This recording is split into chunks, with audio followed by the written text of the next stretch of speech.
Town Manager's report. Mr. Sawyer. Thank you, Mr. Chairman.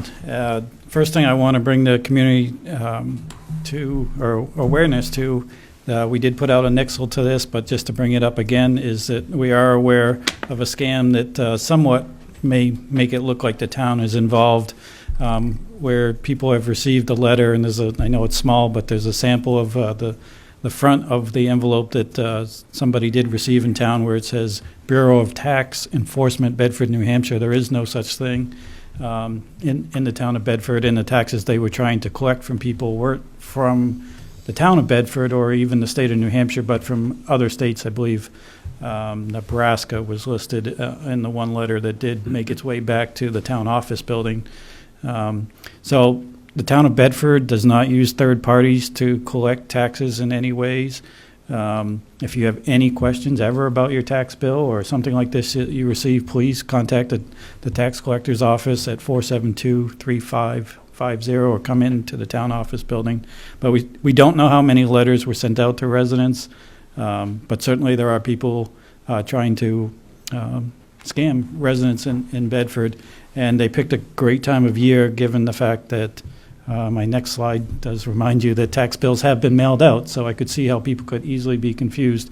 Again, the scam envelope is something you might think of as official because it does require you to perforate the edges and tear off the sides, very much like an official bill you might see. But our tax bills have been mailed out, and payment is due by July 1st, 2019. The Liberty Hill Road construction project has started. I know most people in town are aware of it. We did wait till the school ended, but Liberty Hill Road Phase 1 is underway right now, and it does require the closure of the road, except for local traffic only, from County Road or McKelvey School to Highland Farms Drive. So certainly if you can avoid that, the detour is shown here. It is quite an extensive detour on Smith Road, Back River Road, back to County Road. Now, there will be detours on Liberty Hill all the way through the summer as the project continues down the road. I do want to thank the Bedford Garden Club for the work they've done recently at the town office building. They have changed the plantings, or many of the plantings at least, at the front of the town office building, and they have also redone the garden at the back of the library, and also put in significant investment again into the Burley Triangle and our other landscape islands between where we are here, BCTV, and the town office building, all at their own cost, and except the Library Foundation didn't donate a portion of the funds for that project, but they really have done a great job for our town, and they always also provide the wreaths on all of our buildings at the holiday season. So thank you for that work. Library summer hours have started. Saturday, we're only open from 10 to 1, and we're closed on Sundays. And there's still time to sign up for our summer reading program, A Universe of Stories. I understand there's been tremendous outreach, or people signing up already, but we encourage everybody to sign up for that, ages 0 through 12. But we also have programs for teens and adults at the library for reading programs this summer. Do we also get prizes? I believe there are prizes for every level of the reading challenges taking place. So.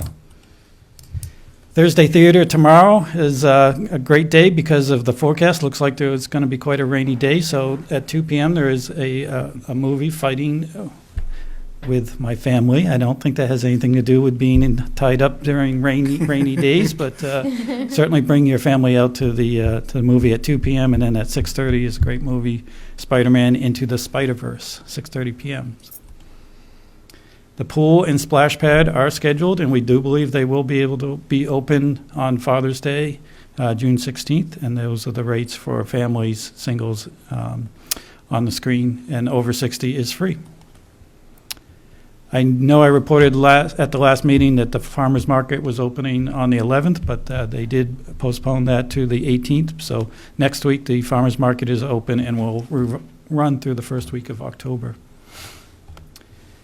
The library has a great little program that they're putting on in conjunction with members of the Social Security office and a local investment firm, is my understanding, on Wednesday the 19th from 11:30 to 1 p.m. And this does require pre-registration. It's a lunch seminar. I do believe food is being provided, and many of the library events that I talk to do require you to register, so please check their website or give the library a call.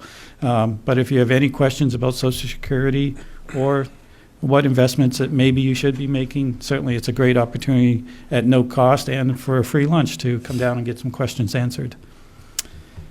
The Department of Public Works, New Hampshire Department of Transportation has announced a public meeting, informational meeting only at this point, about the Route 101 at Pulpit Brook Bridge, the replacement of that bridge for June 20th, 2019 at 6:30 p.m. here at BCTV, and it's just an informational meeting to give some more background on that project. There's been a couple of informational meetings on the project up until this point, and it's my understanding the official hearings to notice the requirement or the need for that project will take place in the fall. They are currently putting together that right-of-way commission with members of the Town of Bedford, and I think Councilor Griazzo is being contacted to be a member of that commission. I have. So thank you for serving on that. So look forward to the public hearings in the fall, but certainly if you have any questions about it, you can come to this public informational meeting. As part of that project, the town was influential in getting the state to add the left turn lane westbound into Twin Brook Road or Twin Brook Lane as part of that project, and we believe that will be a significant safety improvement for the residents of Twin Brook Lane and everybody driving the highway. Our concert series does start soon on June 27th at our Bedford Village Common is our first concert. It's the Manchester Community Music Schools, and that is a Thursday night, but then our concerts are weekly on Wednesday nights following that for the rest of the summer. Stay tuned. Household Hazardous Waste Day is Saturday, June 29th at the Highway Garage on Chubbuck Road from 8:30 a.m. to 3 p.m. We have extended the hours because of the popularity of this. And on the screen, you just see some of the items that are typically collected and that we do accept: oil-based paints, stains, mothballs, preservatives, oven cleaners, things like that, liquid fluids. Things that we can't accept are asbestos, explosives, radioactive materials, and road flares. And those are there because somebody has tried to turn them in the past. So the one thing I must point out is that you are required to have a valid transfer station sticker to participate, really just showing that you're a Bedford resident, and there's no exceptions to that. If you have any questions about what you can bring, certainly feel free to give the Department of Public Works a call, and they can answer your questions. And I think it's pretty well known around town that Fire Chief Wiggin has announced his retirement, and working with the association, they were co-sponsoring the retirement party for Chief Wiggin. Just announced today will be on August 1st from 5 to 8 p.m., and there is a cover charge for that at the so you need to log on to bedfordfirenh.org for your tickets, and I'll certainly send a notice out to the council on that. But the entire community is invited to participate or attend this event. It's open to everyone. Just a couple other things that I don't have slides for. I wanted to announce that our Assistant Planning Director, Mark Connors, has taken and passed the National Certified Planners Exam and is now the third member of our staff to be a certified planner, and that's a great benefit to the community to have certified planners on staff. Rebecca Hebert, our planning director, has just completed and passed her public supervisor's exam, or not exam, but coursework for the past year. She's been in class for that at the New Hampshire Bureau of Education and Training, so she's now a certified public supervisor. And then just this week, Officer Swayadis was promoted to sergeant with a swearing-in ceremony at the police department. And lastly, it's just about puck drop time, and I give all the support to the Bruins that I can give. Thank you.